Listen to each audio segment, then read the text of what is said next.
Howdy folks, Clint Esposito here.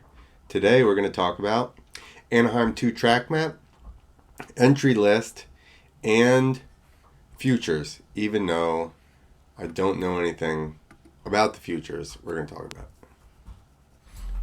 That's it.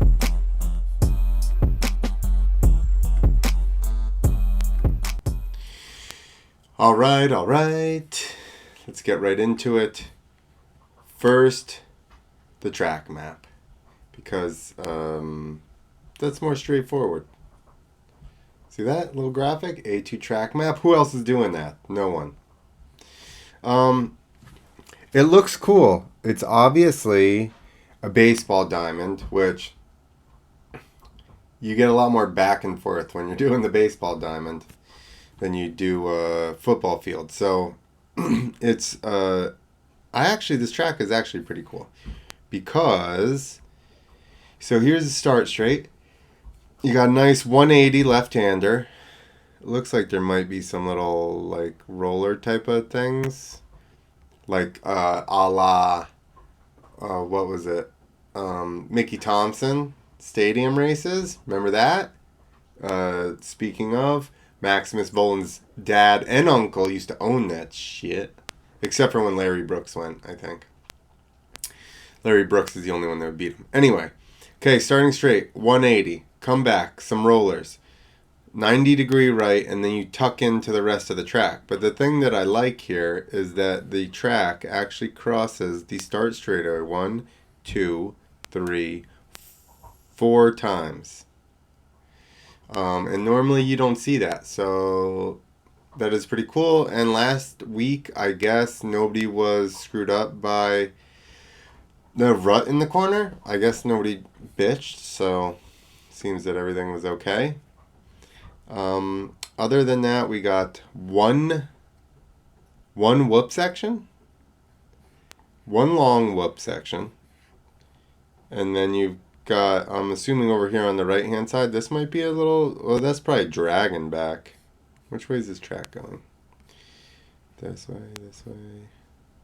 Oh yeah, so that looks like a dragon back. Let's see if we get a better. No, worse look at it. Where? Right here. No matter where you go, it looks like they get taller. So I'm assuming that's a dragon back. Dragons don't actually appreciate that term. They hate the fact that there's an obstacle called a dragon's back. Just want to let you guys know we need to change it to like a, I don't know. But we need to change it from dragon back because that's very offensive to dragons. Okay? Yeah, right back on. Is that the hole shot line? All the way over here? There's a full 2 straightaways before we're considering it the hole shot. Does anybody think that's weird? It's a little bit weird. And then you like roll over that berm. Step on, step off. Triple. Bubba would 1, 2, 3, 4, 5, 6. He would have septuplet that thing out. I'm joking. Anyway, so this is the track. There you go. I like it. 4 crosses over top of the thing, over the start straight. It's nice and there's not that many really long straightaways. There's a lot going on here, so I think it should make for some good racing. So let's see who is signed up. So that's what this basically is. The usual characters. Jet Lawrence, RJ Hampshire, Pierce Brown, Max Volan, Styles Robert, Derek Kelly, Joshua Varese, Levi Kitchen, Cameron McAdoo, Mitchell Oldenburg, Derek Drake, Enzo Lopes, Robbie Wageman, Phil Nicoletti is number 69, which is fitting. Let's see how many people. Oh, it doesn't say how many people. This dude's number is 996. He's almost 1,000. I wonder if anybody has 999. Does anybody have that? All right, let's look at the 450s. Like, you guys don't know who's already in this. Really how I ended up, well, I'll read you this. Tomac, Cooper Webb, Plessinger, Cian Cerullo, Kyle Chisholm, Shane McElrath. I like it they say new here, like they just signed up. Yeah, the Suzuki team is like, did they just sign Roxon up too? Where's number 90, 94? Nope, he's been signed up. A lot of new ones. That's funny that it says that. Oh shit, we can click on these people and go and see stuff. Mr. OnlyFans, number 74, Logan Carnow, he made it. They apparently will not say OnlyFans on the broadcast. Isn't that funny? Oh, we got a 9th, 7th. Oh yeah, also this weekend is a Triple Crown. So, the other thing, so the reason I ended up looking for all these, through the results, or the, the entry list was I was trying to look for the futures, figure out who was going to race futures. I have heard Danger Boy is going to race it. Is Ryder DeFrancesco, is he still riding it? I feel like, hasn't he not been riding that for a long time? Was that on 80s? Why do I feel like I've heard his name at these futures? It was probably on 80s. All right, so let's go. You know, even though it's a Triple Crown, normally that would sway my decision here because in the past, Tomac was not that good of a starter, so then he's coming back from like 8th or 10th or something like that.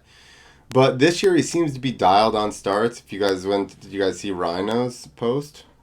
He explains why he keeps getting his starts. I'm sure there's other things too, but I'm not arguing with Rhino. Just letting you people know, okay? I would never do that. But so since Tomac is now getting good starts,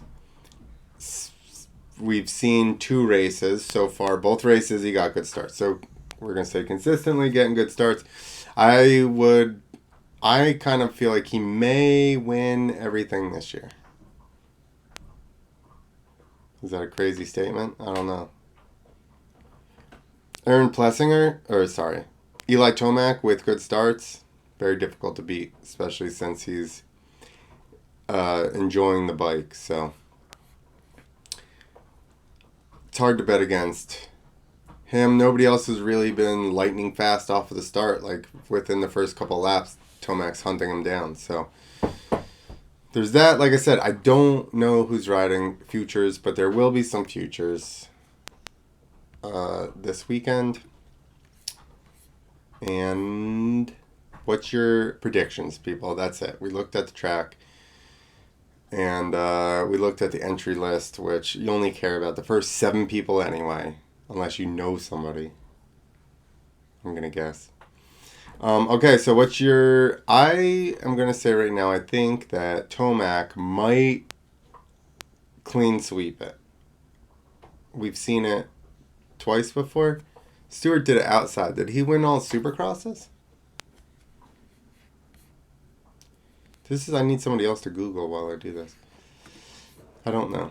Maybe we'll have a perfect season. Here's another question. If Tomac wins all the Supercrosses, does he go outdoors? Why wouldn't he? Why wouldn't he? Here, we'll do this. I'll check out the weather real quick before we go. Where are we in?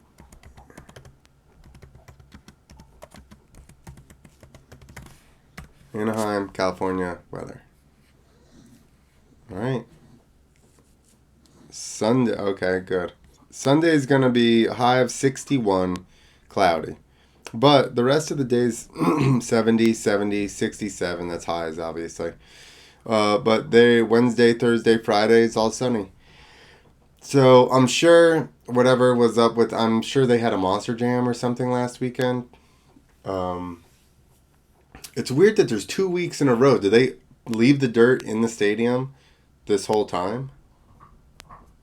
Don't they even do? They used to do 3 at Anaheim, where they just rent the stadium for like a month and a half, or what? What do they do here? I don't really understand. But anyway, the dirt's been in there. It hasn't been raining like it was, so I would say it's gonna be a normal Anaheim, not like probably kind of dry versus being whatever that first one was. That first one was weird just because you get inconsistency of the dirt because the jumps themselves, the water rolls off of the jumps, and also they stick up so the air gets to them. So then you have all these, the faces get hard, and meanwhile all the water has gone down and settled on top of this dirt that's laying flat on the floor. That also, although it's packed from a machine, it's not like been sitting there for 2 years type of packed. It's still like more porous and soaks up the water. So that's why Anaheim 1 was a little bit funky, but I would imagine that it's going to be a non-issue at this point. So dirt should be good. First Triple Crown, who do you guys have? Who do you have for the Triple Crown? Leave a comment. I'm out of here. Later.